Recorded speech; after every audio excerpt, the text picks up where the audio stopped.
The Testing, hello. Oh, fuck! Sorry, got excited. It's been a while since we've recorded, but I didn't know it was this exciting to you. I'm in my new office, so I'm very excited. Yeah? Yeah. What do you got? Tell me some substantive differences between your current office and your last office. Well, this office is not in the art studio. This office is its own space. Whoa, okay, so they're different. They're different, yeah. So you're like, here's where I get my podcast work done. Here's Correct, where I get my correct. artwork done. So now when I'm editing, I don't have to smell paint and like wooden canvas board. Yeah, but then where will you get your inspiration? From you. Oh, aww. Yeah, I feel very inspired. Also, you could just like rub paint on your pillow. Okay. Smell it all night. Ew, And wake up and be like, I'm inspired. It is not toxic, but every now and then I spy Baskin drinking paint water. No! Basket, you can't have done that. She's an artist too. Yeah, that's true. I think we both just have gone insane from the mold exposure. So she's like drinking paint water, and I'm making clay worms. We're okay now. Don't worry, everyone. It was just black mold. Who's everyone? This is just me and you right now. This is just me. Don't worry, talking. Matt. It was just the black mold.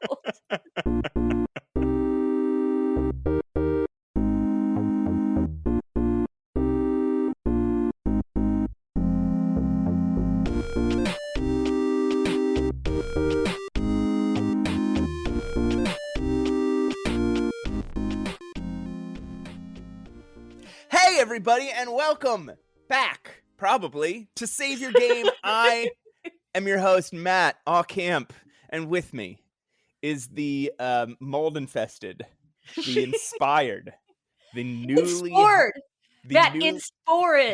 Inspored! The rehomed Pushing Up Roses. Hi, I've been rehomed. You've been rehomed. It's okay. You found... Everybody's looking for their forever home. You're one step closer. Yeah, I moved for a few reasons.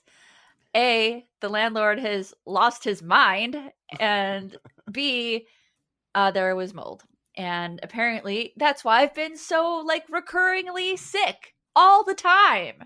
I was sick. You noticed that, right? I was getting sick all the time. You were definitely getting sick a lot. I was, yeah. And well, I think the bigger thing is you would get sick and then kind of not recover. Yeah, not really. You'd be like, I'm still sick. Yeah, that's what I would hear from you a lot. I'm still sick. It's like the lingering. It was so bad. So listeners, now you know. From now on, she doesn't have an excuse. If we don't release an episode, you can pile on. I can't use the mold anymore. Well, we actually should. We should address. We've been gone for a while. We have. Number one, Rose has moved. Yay! Congratulations to me. Number two, Matt is in his final semester of college, and he is working on his capstone project. Woo-hoo! And it's fucking killing me. I don't know. I've never had this. It's not even just the complexity of the project. I think it's something psychological where it's just I pick up research and I'm just I'll just stare at the same page for 20 minutes, then just get up and walk away. As if I hadn't been doing anything. Yeah, I don't know. I'll get there. Or I won't. Or I won't, and I'll have another... I'll be down $2,000 and have another semester ahead of me. No! Oh my god! We'll see. We'll see what happens. Wish me luck, everybody. But the third thing that you all don't know, because you might have known those other two things. The third thing that you don't know is that we did manage to record an episode in that break. We did. And Zencastr ate the entire thing. Yep. It was a sad day. It was not a good day. Because we recorded it right before I had to move, we both made time to like Yeah. get this done. And I was really happy with it because then I could move, like, feel stress free. And then you text me, you're like, it's gone. I'm like, what? It's gone. Yeah. I had, but I could just say it was my audio track is the one that got eaten, all except Yeah. for the first like 3 minutes of it. So we could have released an episode that was just Rose's talking with big gaps of silences in between.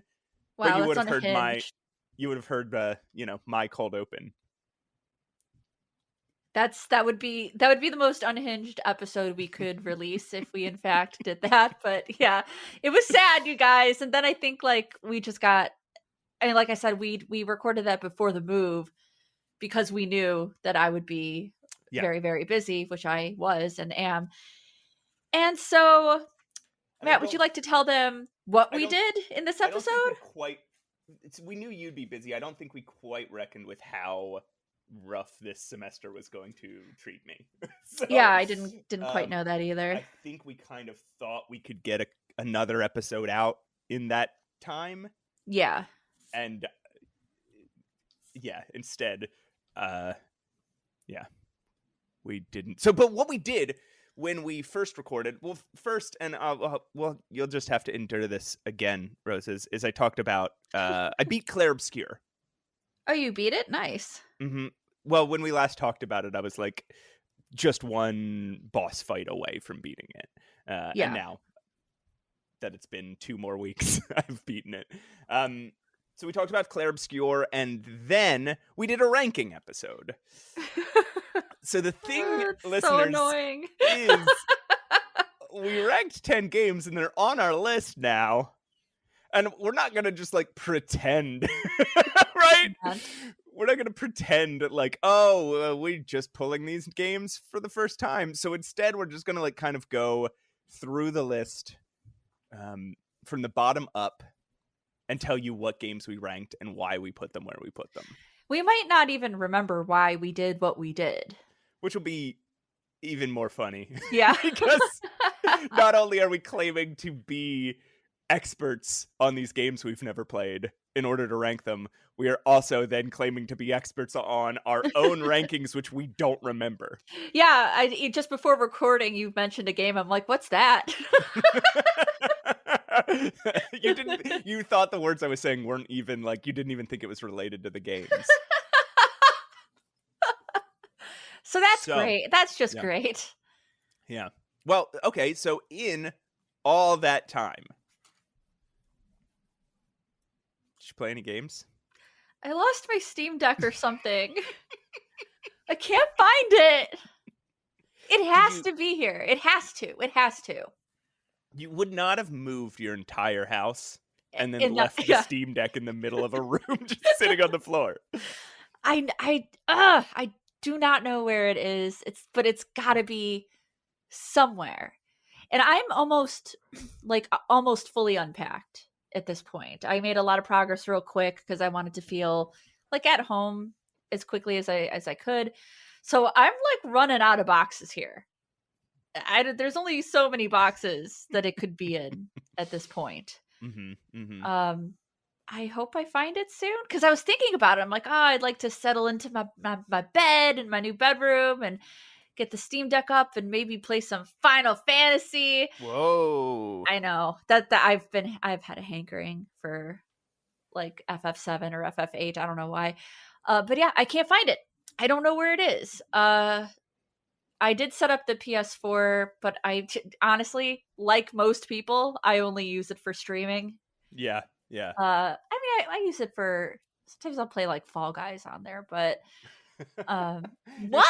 You're still playing Fall Guys, huh? Little beans. They're little beans. They're just weird little beans, and they're so cute. Do people still, when you log on, is it like, do you catch the creators of Fall Guys on like a video stream and they go, somebody's here, and then they quick throw up, they quick like put up the scenery and the backgrounds? No, that's a very hilarious vision. I'm sure there's people who still play Fall Guys in 2025, but I've never met one. Well, I play it I've met one now. sometimes. Yeah, apparently I've met one. And I didn't know. It was your secret shame. It's I have no shame for anything. Oh, we all know that. True. So I can't find it. So Mhm. I instead, you're gonna be not shocked at all because I've already told you this. I made a worm out of clay, and he's a business worm, and his name is Huh. Nigel, and he's all business. Do you remember like Tom from accounting in the Muppets? I think he's an otter. Huh. Tom from You, he's a yes. new Yeah. Muppet, and he's like very businessy and has kind of a bad sense of humor. That's like my worm. Okay. This is kind of like playing that's kind of like playing a game. Yeah, I mean he does not he's distant cousins with Earthworm Jim, but they famously do not get along because his name is Slow Worm Nigel. He has a Mhm. backstory, okay? It has a little briefcase, and people are like, well, how Mhm. does he carry the briefcase? And the answer is with his tail or his head. I don't really know which side is which of the worm, but that's what I did with my time. Yeah, that's I mean, I'm sure the listeners were thinking, well, if they're not going to talk about a game, at least I wish they'll talk about one animal made of clay. And And we I did it. got We you. I fulfilled got you, fam. we fulfilled it. We fulfilled your desires, You're listeners, you welcome. freaking perverts. If you would like to Um go see the worm, it's on my Instagram. He's so cute. He has a little top hat. so I finished Clair Obscur. How was that? How was the ending? It was very interesting. The game so okay. In one of the probably the last episode we put up, I think I talked about Clair Obscur and I talked about the premise of the game. So if you want to know that, you should just go back and listen to it. But things really take a turn Yeah, we in mentioned that. well, so they take a turn early on in where you think the story's going. It's going somewhere else, and then where you think that where the characters are going, they're going somewhere else, and it's all pretty surprising and shocking. And then the entire sort of theme of the game and the entire premise of the game take a turn. Hmm. So it's kind of like the ending you're looking for at the beginning is not the ending you are looking for by the time you reach the end. Okay.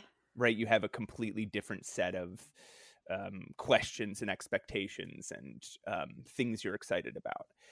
So, like the second half is a lot more magical and metaphysical and conceptual than the Okay. first half. Does that Uh, change your opinion of the game? you know, yes, but I don't think it makes it worse or better.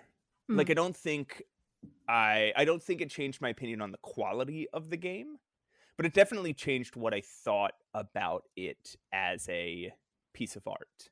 Yeah. I am struggling with some of the metaphor of the game, Okay. but there's some very basic things, right? Like it is about grief. It's about what it means to let go of your grief, let go of your coping mechanisms, Hmm. um, and let go of people that you loved. It is also just really intense. Like some of these cutscenes are really intense. And all right, so my cutscene was actually a little less intense than it should have been because I'll give some advice. If you are a person playing Clair Obscur and you get to Act 3, I would say continue to just beat the game. Like keep moving through. Do the things that like follow the main path and Hmm. beat the game, and then reload your save after you After you beat the game, you can just click continue, and it'll start you just right outside of the final boss battle. Actually, I think the boss is beaten. I think it's just like... Anyway, you have the chance to explore the whole continent still. Right. I would say do everything else after you beat the game, because two things. So number one, two things that kind of robbed me of the impact of the final boss fight. Number one, I was so overpowered I killed him in one hit. And then he had a second form, and I killed that second form in one hit. What? How's that possible? So you were grinding to get leveled up? No, I was just I 100% of the game before I beat it. Wow. And so I had gotten so powerful. I'd gotten, all the upgrades I could. I was at least some of my characters were at maximum level. I had, I'd actually, this game, you can really, using the skills you learn and the abilities you can equip and the weapons you can equip and upgrade, in addition to, leveling up your character, you can really break this game wide open, right? You can end up doing literally just millions of damage in one hit because you have just fucked with the numbers that hard. Yeah. And I was having real trouble beating the hardest boss in the game, which is not the final boss. I was having a lot of trouble with it. So I guess I did grind for a little bit, not long. And I looked up some character build guides on the internet. Like, what is the best build for Mael and what's the best build for Monoko. And yeah, so there's this one boss, he is so hard. I can't figure out how you would beat him if you didn't kill him in one hit. Interesting. And you have to build that hit up, right? Like if you do it right, you can have a couple turns before he gets his first turn. And you can use your characters to build each other up and then finally do your one big hit and hopefully just clear him out. Because not only are his combos insane, he has the ability, if he kills one of your characters, he can wipe them off the battlefield so you can't revive them. Oh, that sucks. I hate that. He's got another ability where in his second form, where he gets, again, just exponentially harder. All of his he gets a shadow sword that follows his regular sword, so he does the same insane combos, but all of them are doubled. Hit, right? Just like that. It's I should look it up on YouTube to see if it's possible, but I could not. I'd gotten really good at this game, and I could not figure out how to parry this guy or dodge. It was the things were coming at me that fast. Do you think you had to do it that way? It's required to do it in one hit, and that is the way that you beat this boss? There are people on the internet who claim to have beat him straight up. Okay. Yeah, we'll prove it. I know, right? And but more people are like, you got to do it in one hit. Okay. Which is, what made me decide to make some intense builds of the characters. Yeah. Anyway, one of his abilities in his second form, his final form, is he can also wipe your party. And you can't block it, you can't dodge it, you can't resist it. He can just kill you then? So, yes. So, you have to lead. If you're going to try and fight him straight up, you have to lead with a party that's not your strongest. You have to beat him with one of your weaker parties, and probably there are 5 party members that you collect throughout the game, right? And if your party dies, your main party dies, the others can come in, and they call it as the last stand. The others can sub in. So you could, if you can figure out how to beat his final form and take down 70% of his health with 2 of your weaker characters and leave the other 3 in reserve. Mm-hmm. Then when he wipes your party, you maybe have your 3 strongest characters there to finish his...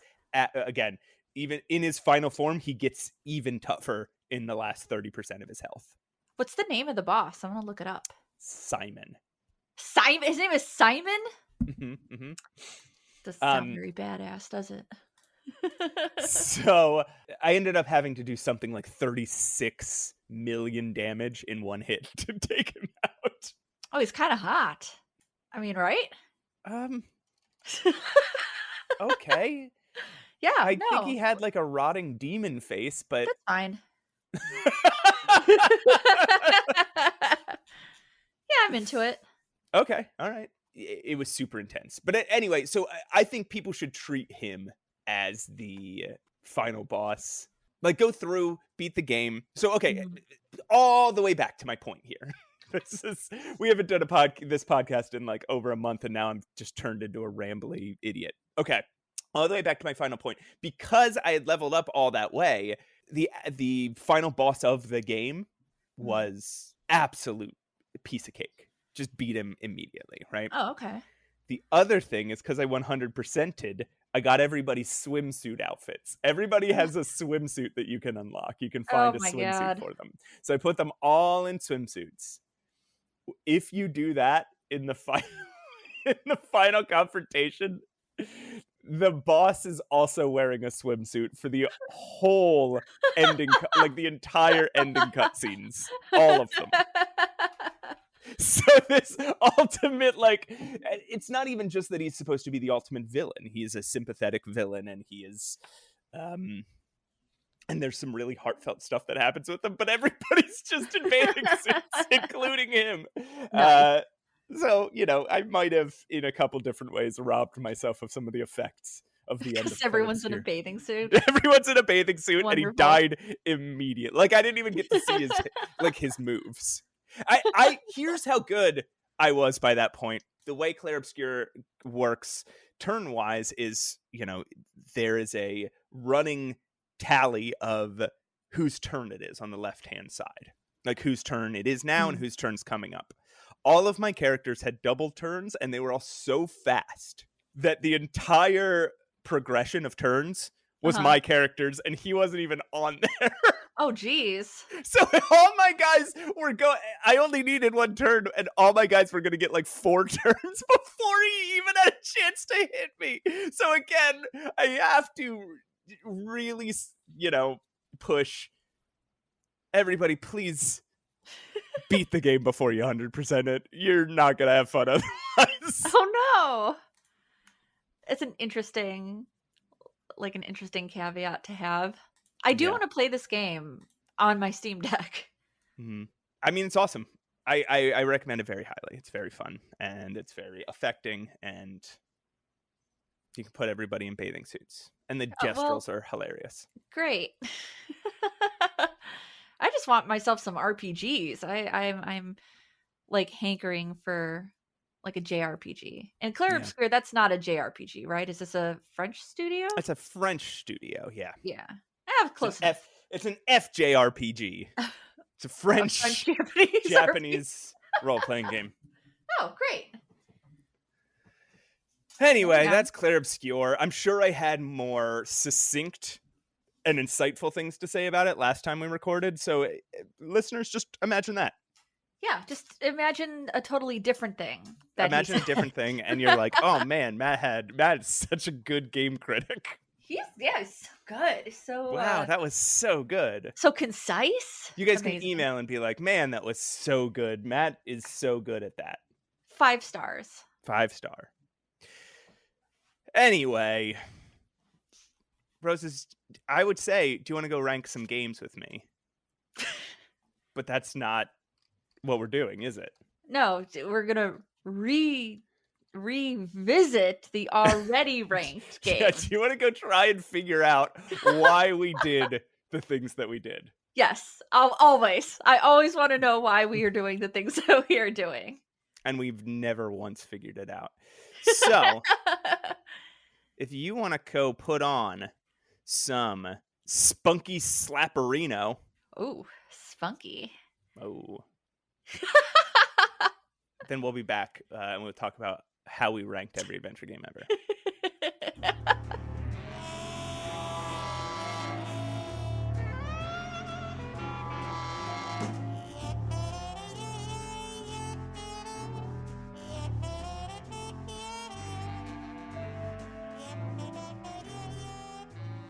Hey everyone, welcome back to Save Your Game. I am your host, Pushing Up Roses. With me, as always, my co-host, Matt Aucamp. Hi, Matt. What up? What's up?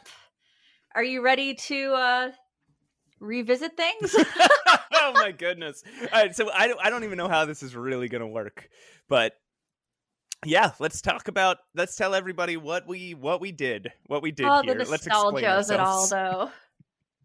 Okay, so we ranked 10 different games, and this is where we put them. Okay, here. Do you want to do this? Do you want to just read off the games from the bottom upwards, and I'll stop you when it's a new one? Oh, so like read all of them off? Yeah, and then so you yeah, stop and me. then Okay. so then people can hear our entire list, and I'll stop you when it's a new one, and we'll talk about All right. why. We'll want me try to- and figure out. I was gonna say we'll tell everybody why we put it there. We don't remember, so we'll just try and We don't figure out remember. why we put it there. So starting from the bottom. Yes. All right, here we go. 110, that's where we're starting. Limbo of the Lost. Secret Doctrine. Weird. Truth is stranger than fiction. Madness of the Architect. Enola. Of Light and Darkness. The Prophecy. Mystery of the Nautilus. Free DC. The Crystal Key. Wild Wild West, the Steel... I feel like some of these should be lower. Wild Wild West, the Steel Assassin. And at 100, we have James Paris 2, The Fountain of Eternal Drunkenness. You guys should all know why these are where they are. They know what they did. You know what you did. 99, The Fan. Dallas Quest. Blue Force. Somehow at 97, Blue Force, you're holding on. Super Jazz Man. Miasmata. The Abyssal Zone. Stop! Oh my god, it's the Abyssal Zone. The Abyssal Zone is brand new. So this game is from 1984. It's early. By Salty Software. It's just like it's developed by a guy named Jeff Gray. Yeah. And you can play it on archive.org, and it's just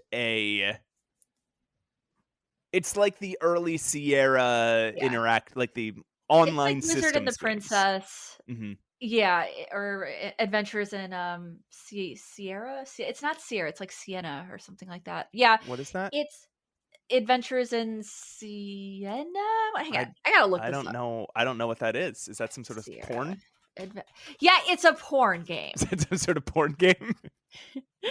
I can't fucking find. Maybe I just made up a porn game. I don't know. Yeah, it's like The Wizard and the Princess by Sierra. I want all of you to know though, 1984, even though that is very early, King's Quest 1 had come out. So I want you to like compare The Abyssal Zone by Salty Software to King's Quest 1, and you'll see why we put it so low. I feel like we didn't want to put it too low because it has that like early adventure game quality to it. Yeah. Yeah, it looks like something we would play and not enjoy very much, right? Like we'd play it, but we might have enjoyed curiosity. it at the time. Yeah, I think so. Yeah, I think this is something we would see these screenshots and be like, "Oh, I wonder what it was like to play this game," and then just be frustrated the whole time we were playing. Who knows? Maybe it's got a 4 out of 5 on myabandonware.com, so maybe it's better than we give it credit for. But remember, again, we can play any of these games and change. If the only way we can change something's ranking is if we play them. I have really thought hard about playing Amos Green's Final Repose so I can bump it up to number 1 and just fuck it all up. And if you play it and I don't, then I don't get to argue. That's true. Yeah, you can just come on, Amos Green, wherever you want. All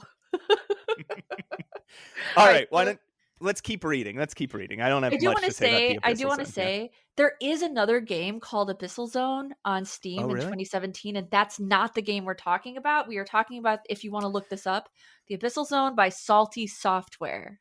Do you think So, Abyssal Zone, do you think it's related at all? no, No, it doesn't look like no, it even a little bit. It's a no. Sakaban game. It's one of those box pushing games. Yeah, yeah. So it's not that one. So if No. you're confused about everything we're saying, make sure to type in Salty Software. Okay. But we would also probably put that pretty low. Yeah, probably. As an adventure game, maybe so. Mhm, All right, mhm, so mhm. that was our new 94, the Abyssal Zone. All right, we've got at 93, Batman, Partners in Peril, 5 magical amulets, the bad, the ugly, Don't and the remember this. sober. I don't Oh, remember that. Minecraft story mode at 90. Why is that so low? That's my I favorite game. You talk about it all the time. Mhm. Long Count, Violet, Archangel, the House of 7 Stars, Chop Suey. All right, you gotta stop there. We gotta talk about Chop Suey. It's new on the list, and it's by Magnet Interactive Studios from 1995. It's like Oh, it's this like an thing. interactive storybook This that thing is is wild. very artsy and stylized. Mhm.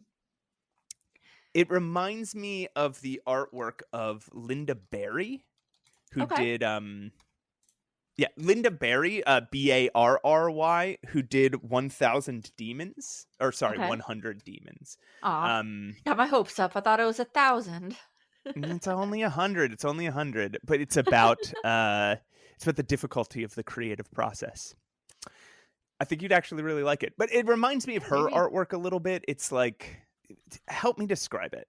It's very rudimentary, and I don't want to say that in a bad way. It's almost very children's illustration. It's super colorful. It's rough. And it's obviously meant to look rough. But yeah, the best way I could describe it really is a very highly colorful like children's book. And I don't know if we don't quite know if that's how the gameplay is, but we do know that it was narrated by David Sedaris. Unbelievable. Yeah.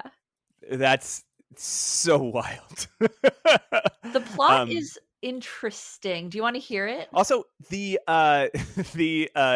music was made, and at this point, we're just reading from the Wikipedia page. So sorry, everybody, that we didn't do any deeper research than this. But the music was made by Brendan Canty, who is the original, the near original drummer of Fugazi. Right. I don't know if we brought that up last time. We didn't. Or not. Okay, but yeah, so let's hear the plot. by the way, one of the screenshots reminds me of, do you know like how kids had those play mats that had like the road on it and like different like little houses? It was like a little rug that you could like play on and it had a street. Do you know what I'm talking about? Yes. One of the screenshots reminds me of that. Just to like give it I could see that. Yeah. But like that, only somebody had scribbled on it. Yes, it is very scribbly. It's pretty rough, very illustrative, and deliberately like that, stylized like that. So this is the plot. Okay. Lily and Junebug eat too much chop suey at the Ping Ping Palace, then daydream while staring at the clouds, which turn into different shapes. While exploring the town, they meet the black dog Mud Pup and visit their favorite aunt's bedroom, because we all have a favorite bedroom. God, this should be higher. and try on her clothes and makeup, where items tell of her past as a rockette on Broadway. Wow. So it's a lot of like these girls are like playing pretend and going to different pretend locations, and so it also sounds very much like it's for kids, but I think we put it where it is because it's more less because it sounds bad and more because it doesn't sound like it's for us. Right. I think if this list was fully objective and not our opinions, I think this would probably be a little higher, at least from what we've ranked so far. but I don't think either of us felt very compelled to even try this game. Right. I mean, it does appear to be for children. It Mhm. was heavily based on Harriet the Spy. Um, and apparently the creators, they're quoted as saying, "We looked at a lot of kids' products. There wasn't anything that had a sort of strong story or character development or the Mm. kind of luminous, beautiful art you would truly find in a children's book." And that is what it looks like. It looks like a children's book. Yeah, yeah. I'm gonna give it a try. Oh, interesting. Okay. Yeah, why not? Speaking of games we're going to give a try, why don't you start reading upwards and I'll stop you very soon. Yeah. At 85, we've got Hans Christian Andersen, the Ugly Prince Duckling. 84, we've got Magnus Imago. Stop! I don't even, this is the one where you're like, Magnus Imago. And I'm like, what's that? I don't even remember this game. So Magnus Imago is like you can buy it on Steam, and I did. Oh, nice. You bought it. Yeah, it seems like one of those like a point and click hidden object escape room style puzzly game. Yeah. Where you're hopping from room to room and all the like doing little self-contained puzzles Yeah. throughout what looks like some kind of castle. It also looks very dreamy and or nightmare-y maybe. Yeah, I would say definitely it's got a vibe. It's a lot of black and white coloring with splashes of red. It's one of those. Right, and then it's unique in that there seem to be 3D video sequences. There also seem to be full motion video sequences. Right. It seems like a real hodgepodge of stuff. It's February or released in 2022 by Sons of Welder, who mostly do hidden object games. Mm-hmm. I don't know why we put this so low. I find it intriguing, but then again, we run into games like this a lot. Like Yeah. it's kind of got similar vibes as Through Abandoned did. Or even like the cat lady. Oh, It just it by has the like an fact that aesthetic it's vibe. Yeah. just by the fact that it's like a little horrifying and looks kind Yeah. of sketchy. Yeah. And like I Pen- think just the genre of adventure game lends itself to that kind of Mhm. art. So we do, yeah, you're right. We do run into it a lot. And like we do, I mean, bear in mind we do have 110 games on this Yeah. list. So 84, it is low, but it's certainly not Blue Force or Right. And The Fan. I don't just mean we run into these sorts of games in art style alone. We run into these sorts of games where it's like you move using arrows from Right. room to room and pick up one like solve a puzzle that gives you an object, and then you move to another room to use that, and it opens a panel where there's Mhm. another self-contained puzzle, right? Like the Right. Cube Escape games are like that. And again, Through Abandoned was very much like that. So that's what this game looks like. I find it intriguing. It seems like something I do want to play. In fact, I went and bought it the moment we wrapped up that episode. Yeah. But I think we have it down at 80 or at 84 just because again, we see these so often and some of them are fucking garbage. Yeah, that's true. It's kind of like how we used to all see mist likes everywhere. Right. And we rank those very low when we see like a Mhm. mist clone. Yeah. And so I think these like escape room clone or like these Cube Escape clones we tend to rank a little lower just again Yeah. because of how many there are. And also there's going to be like there's how many games on our list? Like 4,000? Like they Yeah. might end up higher than you think. You never know. Yeah. Right. And I think again, this is a game that I might play and then we'll revisit, but it has about as much chance of being horrible as it does of being good. It's true. And like you look at it and you're intrigued. I look at it and I'm like, it's not my thing. Yeah, So I yeah. think that's why we kind of were like, let's put it somewhat low, Sure, sure. But that was our 84. That That was was 84. 84. You want to keep going? Yeah, let's do it.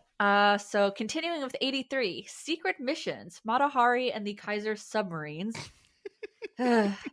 Voyage, inspired by Jules Verne. I really like it when a game tells us like what it's inspired by This is right our in the title. this is our storybook block. Yeah.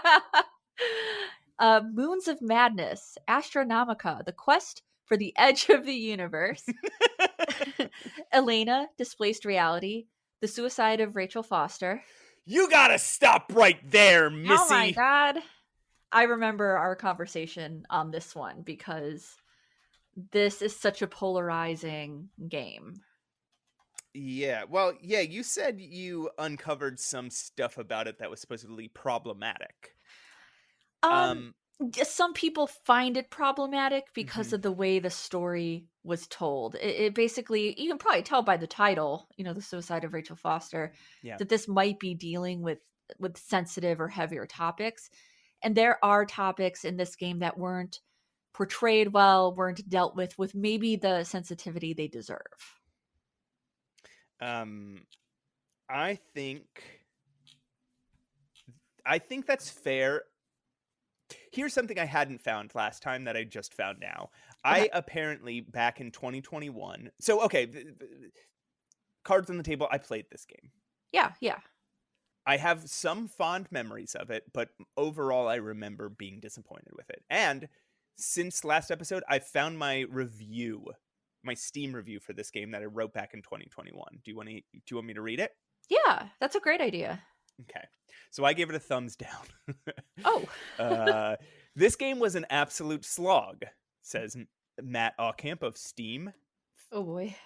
It's almost like it wants to merge the idea of a free-roaming first-person adventure game or walking simulator with an environmental narrative.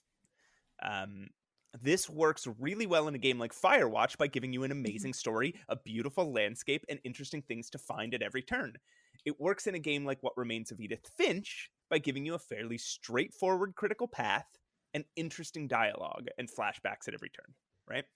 Mhm. The Suicide of Rachel Foster instead serves you up janky dialogue, albeit well acted, that pops up intermittently as you wander around this giant labyrinthine mansion with very little direction. The story seems almost non-existent until, spoiler, day 9 when it just comes spilling out all at once.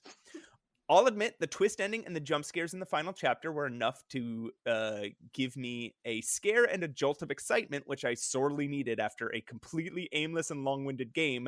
For only 4 hours, I felt like I was playing that forever. This game isn't without its merits. The 3D environments are beautifully rendered. The sound design really makes you feel like you're in a creaky, creepy old house. It drives home the loneliness and the eeriness that the game wants you to feel. Its voice acting ranges from pretty good to great, depending on which weird lines of dialogue the actors have to work with. God. And again, the ending is really quite exciting, but I just don't think, unless you're an avid collector of first-person narrative game, that it's worth slogging through the first 3 hours of this game to get to the last. Do you And agree with yourself? as far as I remember, I think Oh.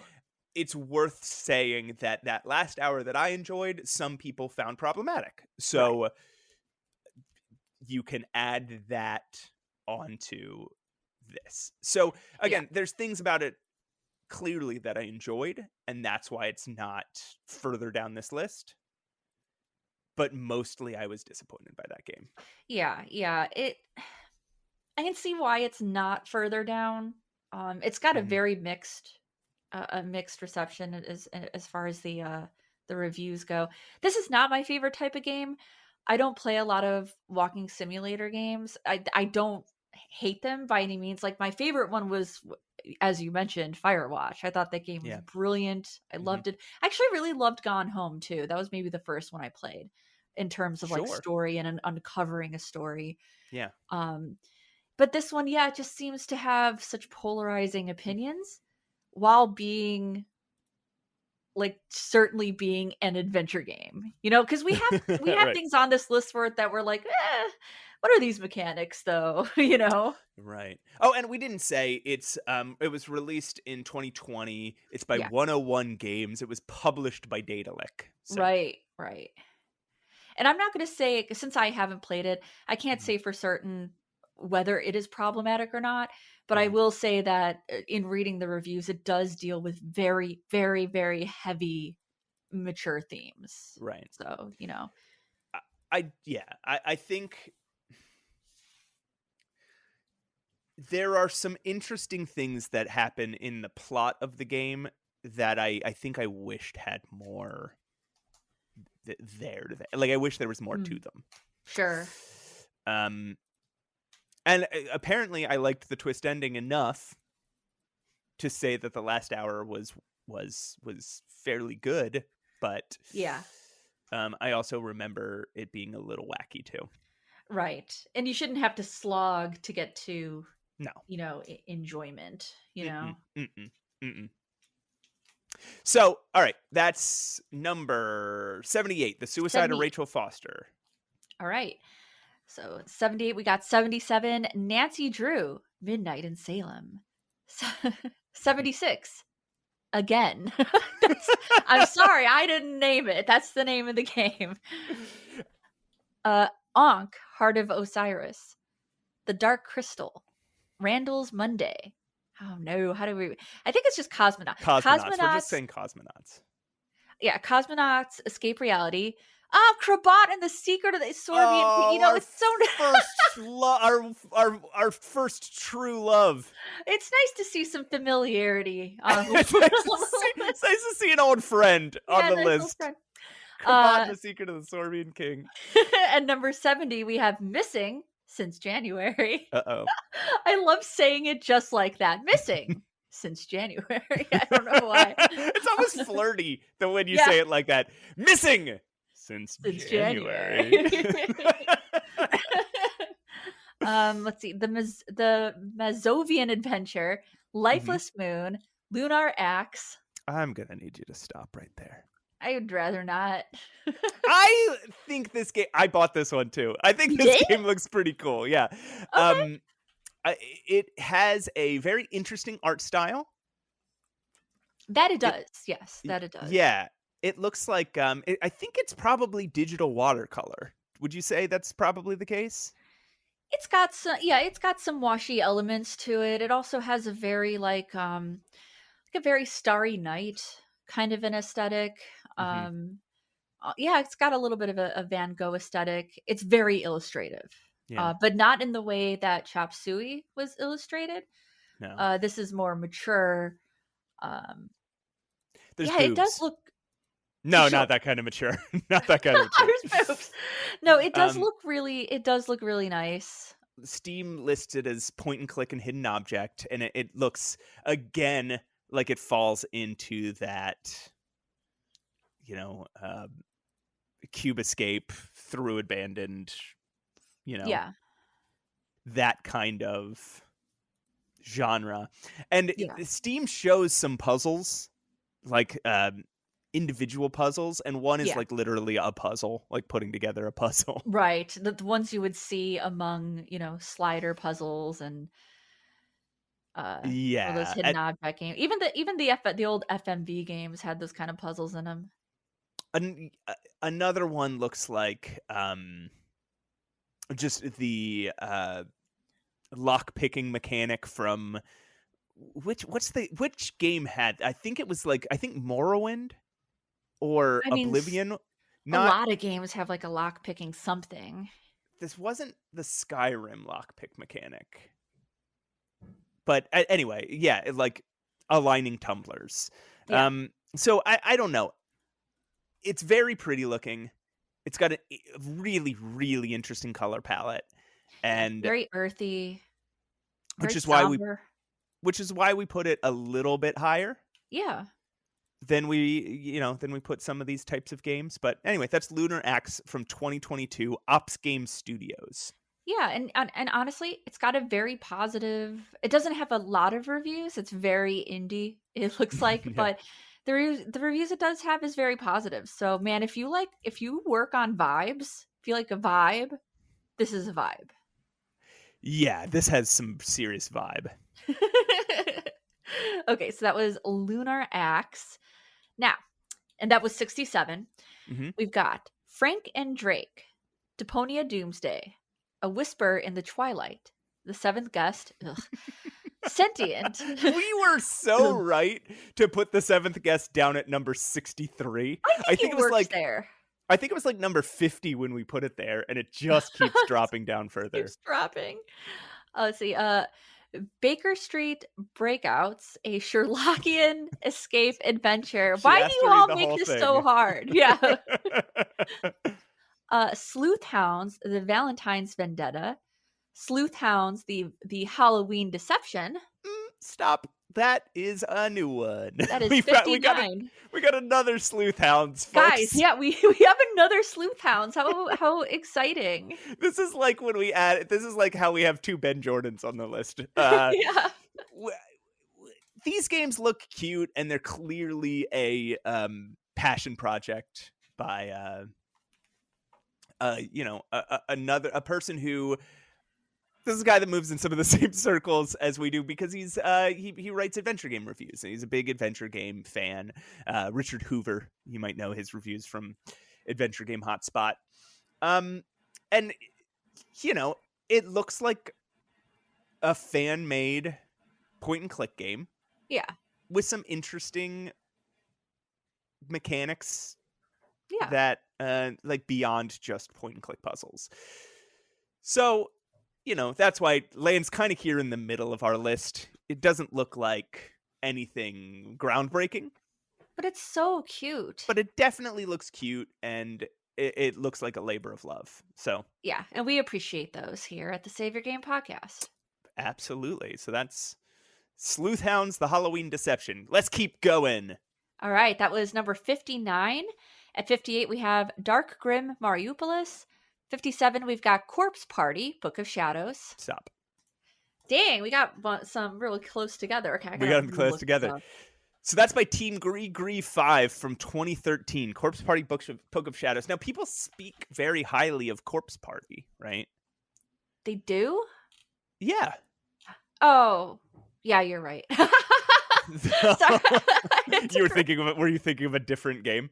Yeah, I think I don't know what I was thinking of, but then I reopened it and I'm like, oh, right, because it's the kind of the anime inspired. What do you call it? What do we call these? Interactive fiction, visual novels. Yeah. And now, but so of all the Corpse Party games that people speak highly of, Book of Shadows does not appear to be one of them, and neither of us have played Corpse Party game, correct? Correct.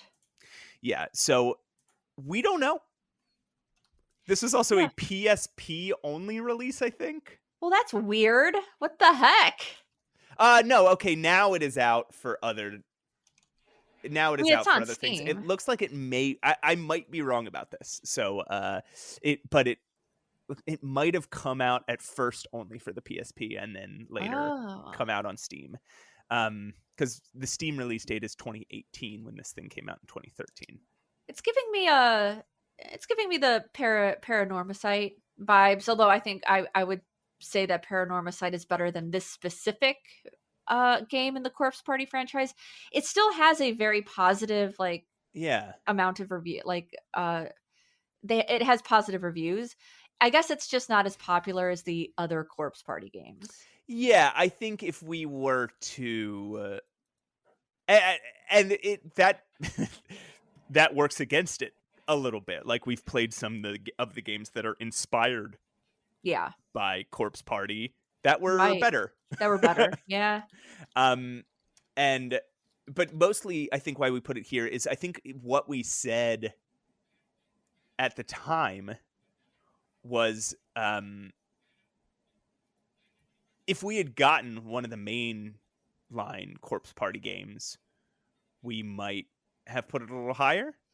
Yeah, possibly. Or is this one is the main line? It's hard to tell. There's even like a Reddit thread where somebody's confused about what the difference is between Corpse Party and Corpse Party Book of Shadows. But Corpse Party is a top-down RPG Maker game which serves as the canonical telling of events. Book of Shadows is a point-and-click adventure that serves partially as a non-canon what-if scenario following on from one of Corpse Party's endings, where a Groundhog Day loop is created and the characters have to relive the events, and partially as a series of canonical side stories following some background characters. Oh! Got it. Mm-hmm. Well, that explains everything. So I don't know. Yeah, we don't know. So it ended up at 57. What do you want from us? Sometimes that just happens. Sometimes it just lands at 57. What are you going to do? What are you going to do? So we've got quite a long span. I guess we kind of ignored the mediocre block last time. I don't know why. Oh, no, this is not the mediocre. Really? Okay, yeah, we're getting into it. We're in the middle of the mediocre block. I consider like Randall's Monday. I consider Randall's Monday kind of bad. Like that's bad mediocre, and where bad mediocre. You're about to read is like good mediocre. Right. All right. So just want to see how fast you can read up to our next. Okay. Here we go. That was, what was that? 57. That was 57. Corpse Party. All right. 56. Art of Murder, Cards of Destiny, Hell, a cyberpunk thriller, Mission Critical, Anachronist, Many Happy Returns, The Will of Arthur Flamington, We Were Here Forever, Through Abandoned the Underground City, Pine Hearts, Flight of the Amazon Queen, Ben Jordan, Paranormal Investigator, Case 1, In Search of the Skunk Ape. Ben Jordan, Paranormal Investigator, Case 7, The Cardinal Sins, Valiant Hearts, The Great War, Legend of Hand, Murder, She Wrote, Byzantine, The Betrayal, Last Half of Darkness, Beyond the Spirit's Eye, Vlad's Circus, Descendant to Madness, Amos Green's Final Repose, Nancy Drew, Ghost of Thornton Hall, Nancy Drew, Treasure in the Royal Tower. Stop! That was so good, Roses. You're going to clap for that. Thank you. I can read. Holy cow. All right. Yeah. Like this is another one where we're not going to have that much to say about it, right? It's just another Nancy Drew game. And what we had to do was, because we haven't really played many of these. Yeah. We have to just, like, when Nancy Drew games come up, we know some people love them. Yeah, they're very beloved. We know we would like some of them. I liked Blackmore Manor. That's the werewolf one. It's actually so good. And we know that there's an inconsistent level of quality. There is. So whenever we get a Nancy Drew game, we pretty much pull up, like, what I do. I don't know what you do, but what I do is I pull up like 5 or 6 different definitive rankings of all the Nancy Drew games that like fans have made, right? And I kind of see where the game that we're discussing sort of ended up, right? And that's how many Nancy Drew games do we have on here? Just these 2? Just these 2 right now, but there's a ton. So expect more and expect them all in the same place, probably. There's another one. We have a third. Oh, we do? We just didn't put it in this. Midnight in Salem is all the way down at 77. Oh, while okay. Ghost of Thornton Hall and Treasure in the Royal Tower, both of which are some people's favorite Nancy Drew games. True. Yeah, true. And they're other people's like middling ones. So yeah, that's how they ended up where they are. I think even if there was a Nancy Drew game that was everyone's favorite, I have a hard time believing it would crack the top 20. Yeah, it's tough. Even the really good ones, even Blackmore Manor, I did a whole review on it on my channel, and it has its problems. It suffers from overly complicated puzzles, to be honest. Okay. Still a great game, though. And the vibe was there. It was kind of a little bit scary. Like, I definitely recommend it. But you're right. There is an inconsistency in the quality of these games. And maybe that's because we are essentially...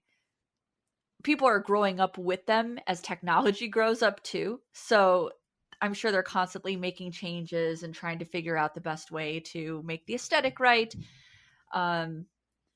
But yeah, probably the most well-known games that came out of Her Interactive. Yeah. I think you're definitely right about that. Yeah. All right, shall we continue? That was 37. Yeah. Okay. Wow. Almost done. We've almost gotten through it. 36, Agatha Christie, and Then There Were None. The Pawn. Related, Chapter 1. Everything is Back. My favorite one. That's my favorite one. My favorite chapter. Lily looking through. Midnight Girl. Shady Part of Me. Wavetail. Chinatown Detective Agency. Orion Burger, which like gives me the feels and the nostalgia. Yeah. Goblin's Quest 3. Professor Layton and the Azran Legacy. You wait a minute. Wait, we didn't talk about that one before. Nope. And that's our 26 Professor Layton. It's our first Professor Layton game. So I'm going to do something that I did last time. Okay. I'm going to read you. So we talked about Professor Layton and how they're these like the look of them is a little Studio Ghibli inspired, and it is they have these cute little narratives and a very specific type of puzzle that you don't really see in other kinds of games. Right. So I remember this. You gave me the puzzles and I got it, and I was so proud of myself, and now I'm going to sound like an idiot. I'm going to pull up a random puzzle from this game to just kind of give you and our listeners sort of a sort of idea of what these games are like. Yeah, what the puzzles are like. Now, a lot of them come equipped with all of them have some picture with them, but not all of them depend on the picture. So I'm just trying to find a puzzle that depends on the words without the pictures. Yeah, that makes sense. You might want to have a piece of paper handy for this. I'm right. I'm typing it out. Ladies A to D. So A, B, C, D are on a 2-day holiday. Sorry, A through D or A to D? A to D. Okay. You're right. Sometimes, as the one that we did last time, the wording really mattered. Yeah, it really mattered. So I'm glad you clarified that. Ladies A to D are on a 2-day holiday with gentlemen E to H. Each day, they visit a different tourist spot in male-female pairs. On the first day, A and E explore the jungle. B and F go to the prairie. C and G visit the seaside. And D and H enjoy the canyon. The next day, everyone chooses a different location with a different partner. B and E go to the seaside together, and C sets off to the canyon with someone. Where does G go, and with whom? Ew! I don't like this puzzle. So this is the sort of thing that Professor Layton puzzles are. Like, they are basically brain teasers. Yeah, they're brain teasers. But the one you gave me last time was more of a clever, like there's something like you're missing. This one does sound like a brain teaser. Yes. You're still gonna solve it. Okay.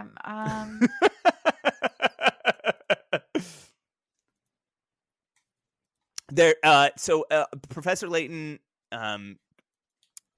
puzzles come with 3 hints. So if you want me to give you hints, and I hope people at home are playing along, otherwise they might just want to skip forward a minute. Good Lord. Yeah, you may want to skip. Or I'll edit it to sound so good. Okay, so good. I have like a little drawing here.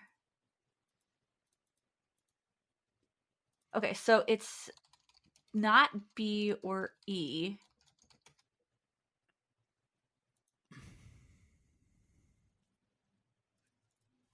Yeah, so it couldn't be because it's just. I don't know the answer yet. Oh, okay. So couldn't be B or E because they're together. It couldn't be C because G was already with C. Right. It can't be C. I'm guessing it's probably not. So they can't go to the seaside because they've already been to the seaside. And they can't go to the canyon. Why not? Because C is going to the canyon and they've already been with C. No, C is going to the seaside. Oh, no, sorry. You're right. C. Okay, right. So C is gonna go to the canyon. And G is a gentleman. So they would have to go with A or D? D has already been to the canyon.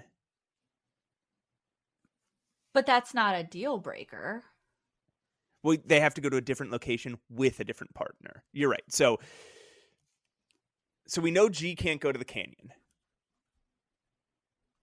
I think G can't go to the jungle with A because A was already at the jungle. G can go to the jungle with D. G could go to the jungle with D. But G could also go to the prairie with A. Why could G not go to the prairie with A? I mean, why can't they go to the prairie? It's a good question.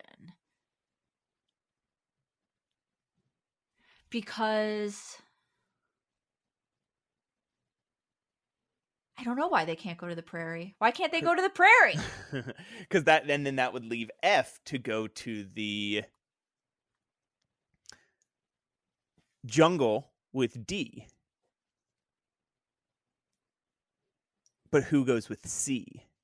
F would have to go with C. I think G is going to the jungle. G is going to the jungle with A. All right, I'm going to reveal the first hint. With D. G is going to the jungle. G is going to the jungle with D. Or no, D probably. All right, I'm just going to... Yep, we're right. Really? You were right, but we both guessed it, and then I second guessed it, and you ran with it. Yep, G goes to the jungle with D. I was just kind of spitballing there. I found the other puzzle, and you might remember it. So I'm just going to read it quick because you might remember the answer and be able to say it very quickly. For sure, yeah. 10 candles stand burning in a dining room. A strong breeze blows in through an open window and extinguishes 2 of them. Checking back in on the candles later, you see that 1 more candle has gone out. To make sure no more flames go out, you shut the window. Assuming the wind doesn't extinguish any more candles, how many candles do you have left in the end? So this one, I think it's like 3, right? Because the others melted, and the ones that went out are still standing. Yep. Right. So it's meant to make you think, oh, how many are burning? Yeah. But it says how many are left in the end. So it's... Yes. Yeah. That's the one I got pretty quickly last time. So there's other sorts of kind of puzzles in Professor Layton games, like that matchstick puzzle of like, oh, turn this from 9 to 15 by moving only 1 matchstick or whatever, like that kind of stuff. Or like untangle this, like there's a bunch of ropes tangled together and you have to figure out who's who on one end is attached to the other end, right? Whatever that kind of shit. So, but that's what it is. You're solving brain teasers and going through an interesting, cute little story. Yeah. And hopefully, listener, we edited that into a listenable 2 minutes or so. I'm gonna sound so smart. We're just gonna edit out all of the speculation, and it's just gonna sound like me saying, like, yeah, G goes with D to the jungle. That's what it is, because I'm smart like that. Yeah, that's true. All right. So so why the question is, I guess, why did we put it where we put it? Because 26 is like cool games that are cool, but wouldn't be our favorite. And I think that's what defines Professor Layton, like games that we would enjoy and think are cool, but wouldn't be our favorite games. Yeah, and they're also very beloved, and they have like solidified their place, I think, in the gaming world. And I think the one real big knock against Professor Layton games is that they were Nintendo only. Yeah. Well, then what is it, DS or something?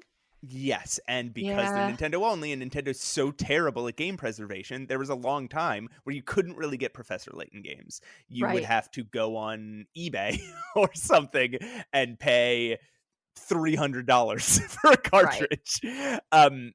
But that's changed a little bit. I played Professor Layton and the Curious Village on Android. It's just on the game's their Play Store. Yeah. So that's changing a little bit.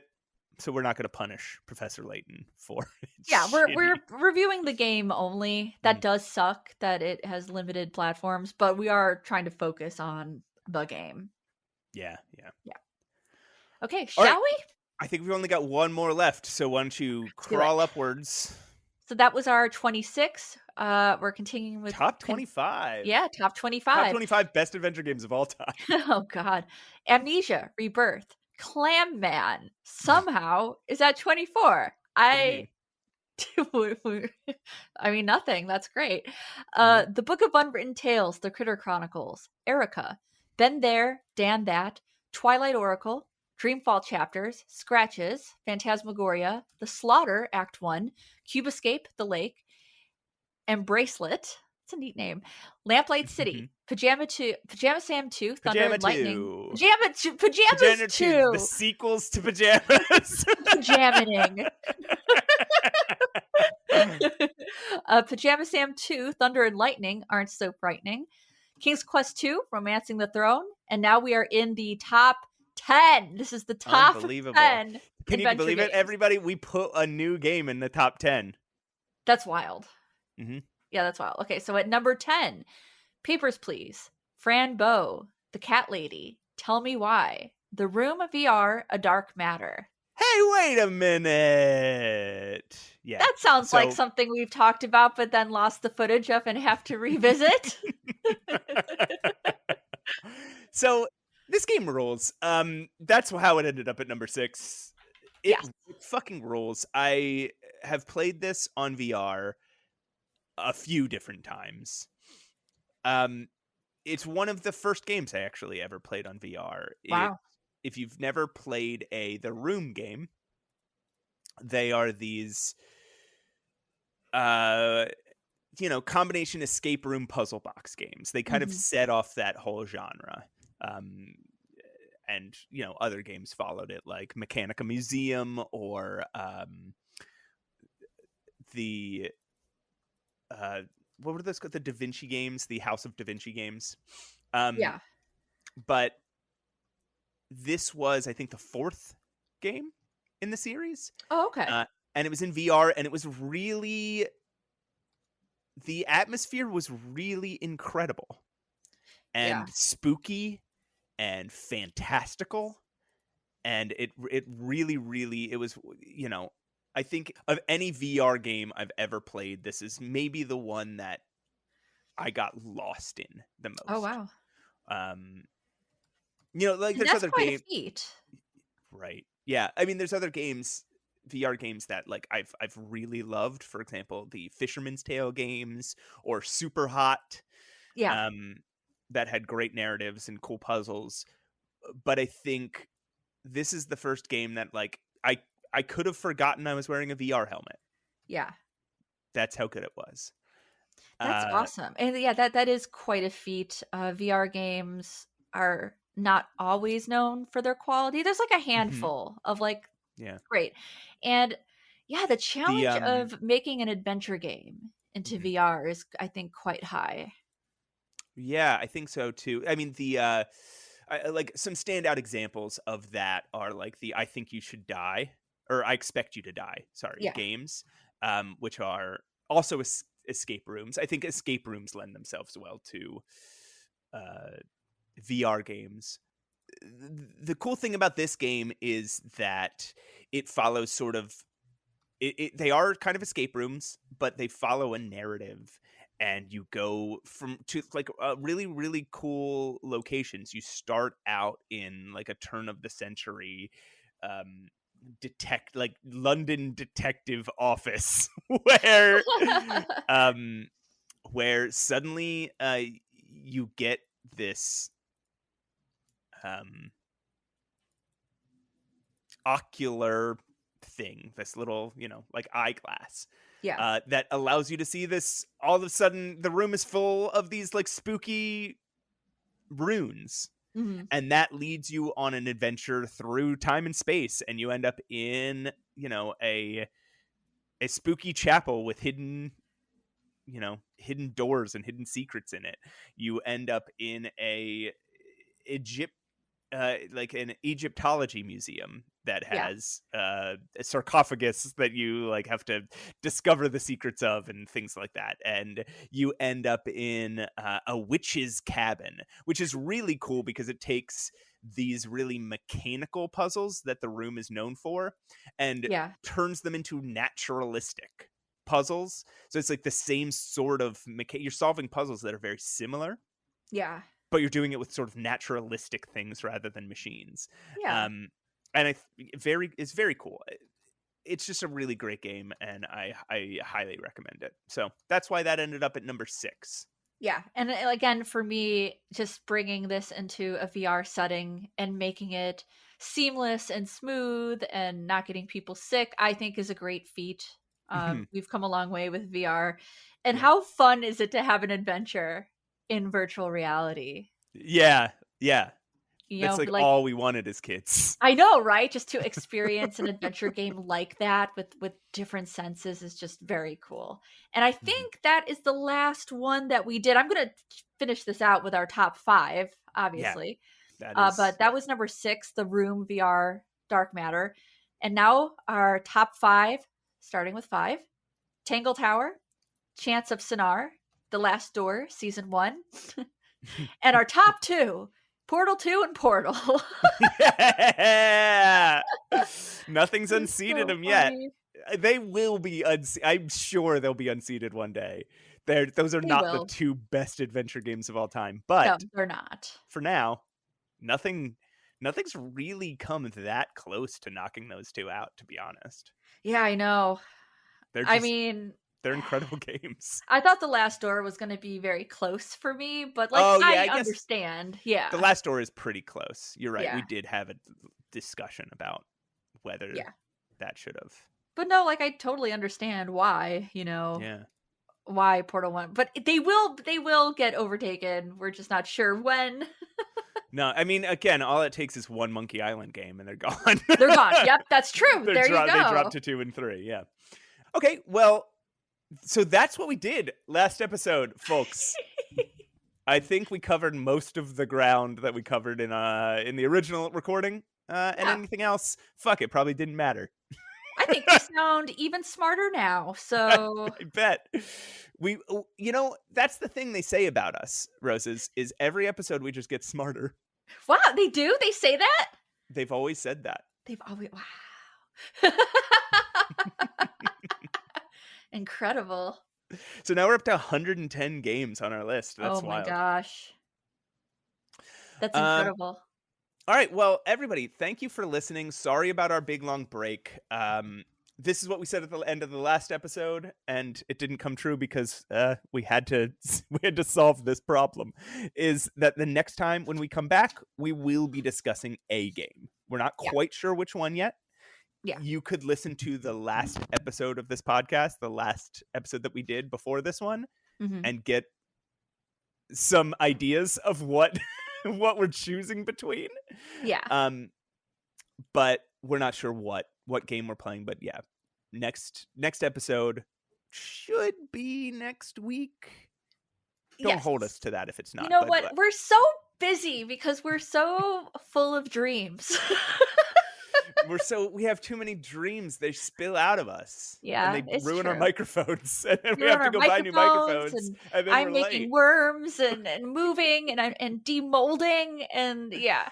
I'm pretty sure we'll be. I'm pretty sure because we're recording this a little bit in advance of when it comes out. I'm pretty sure we will be. We'll be back on track. Yeah, I think so too, and I'll feel probably even better. I don't know if anyone can tell, but I am coughing less. I am doing better. I'm not 100%, but it's gonna get there. It's gonna get there. I'm gonna be despored. And whether or not I have failed out of school or gotten my degree, Matt, please.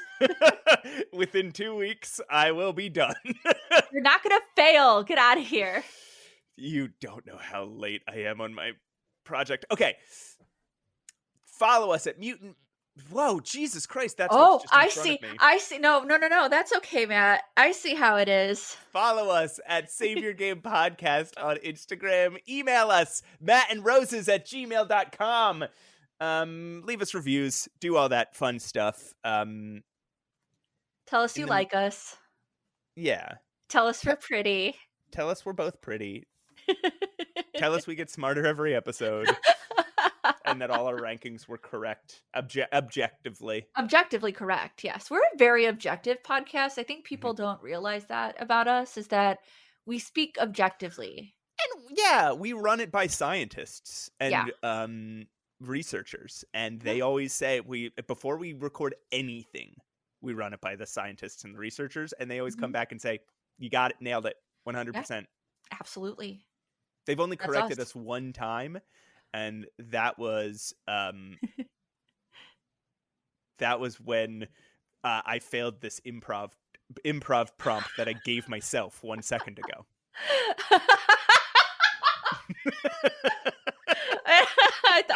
I thought Hanson Swanson was going to come in and wreck you, but no, it's just a failed improv. No, it's just I gave myself an improv prompt and then did not follow it up. That's amazing. What happened. Best improv ever. Well, I mean, that's predictable because you know what they say. They say that. Were you going to guess? I was going to, and it doesn't make sense with the context, but I was going to say podcast is art. But it does make sense because art is suffer just like your improv. Oh, you're right. That does make sense.